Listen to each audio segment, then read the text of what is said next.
Ladies and gentlemen, Alberto Rosende. Thank you all for so much for coming tonight. I feel so good about being here with y'all. I feel it. Oh boy. I am turned on by the amount of potential for change I feel in this room here tonight. Ladies and gentlemen, most time when I give this seminar, I tell a little story. I think I'll do the same. Once upon a time, there was a boy. And the boy had a nickel. And he went to the candy store. And he looked all up and down till he found the candy bar that he wanted. So he taps the man on the shoulder and says, "Excuse me, sir. Here's my nickel. I would like that candy bar."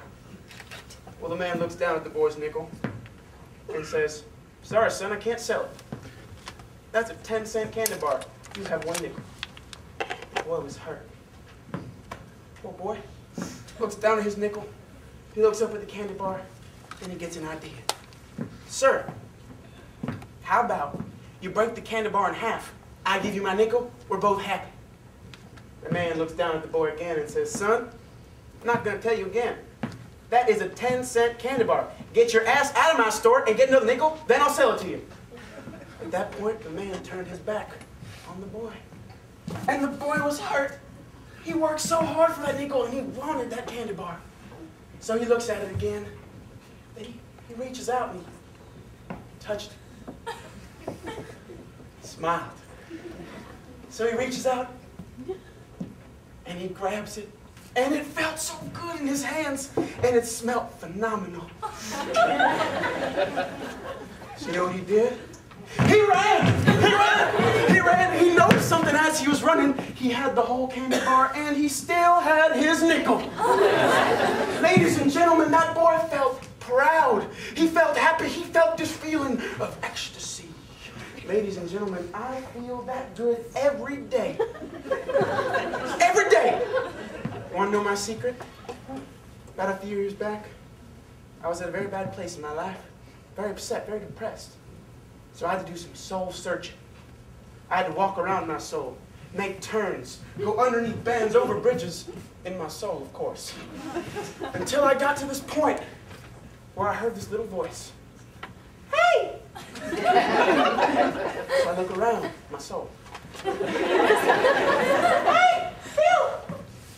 And standing next to me was a little tiny baby.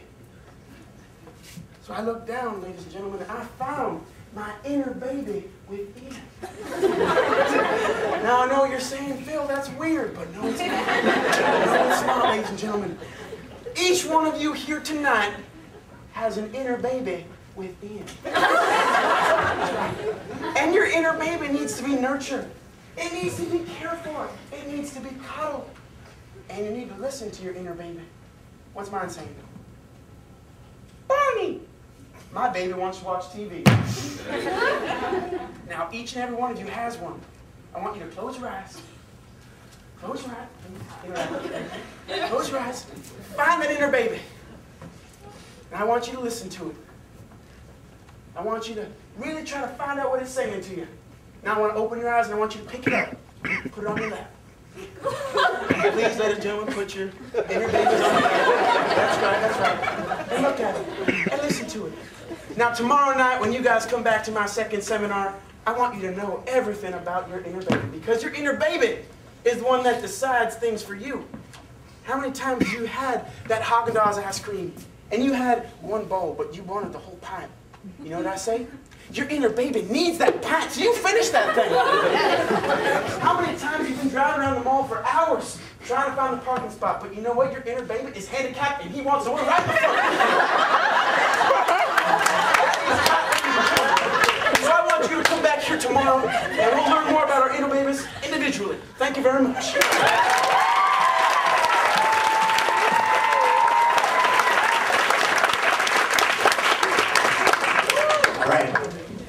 I actually already have a pretty accurate tally of the money we've gotten so far. You want to see it? Woo! Yeah. All right, so here we are. We're at 41.85692.5%, but we really, really want to just close off that by the end of the next song. Just make it 4%.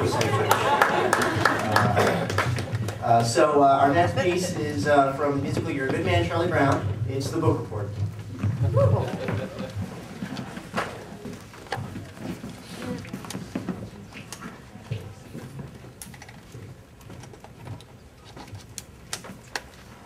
A book report on Peter Rabbit. Peter Rabbit is a stupid book about this stupid rabbit who steals vegetables from other people's gardens. 1, 2, 3, 4, 5, 6, 7, 8, 9, 10, 11. It reminded me of Robin Hood and the part where Little John jumped from a rock to the sheriff of Nottingham's back. And then Robin and everyone rushed from the trees in sudden surprise attack. And they captured the sheriff and all of his goods and they carried him back to their camp in the woods. The sheriff was getting the dinner and all, but he wriggled away and he sounded the call. The men rushed in and the arrows flew! Peter Rabbit did sort of that kind of thing too. The other people's name was Greg. 18, 19, 20, 21, 22. In examining a book such as Peter Rabbit, it is important that the superficial characteristics of its deceptively simple plot should not be allowed to blind the reader to the more substantial fabric of its deeper motivations. In this report, I plan to discuss the sociological implications of family pressures, so great as to drive an otherwise moral rabbit to perform acts of thievery, which consciously were against the law. I also hope to explore the personality of Mr. McGregor and his conflicting roles as farmer and humanitarian.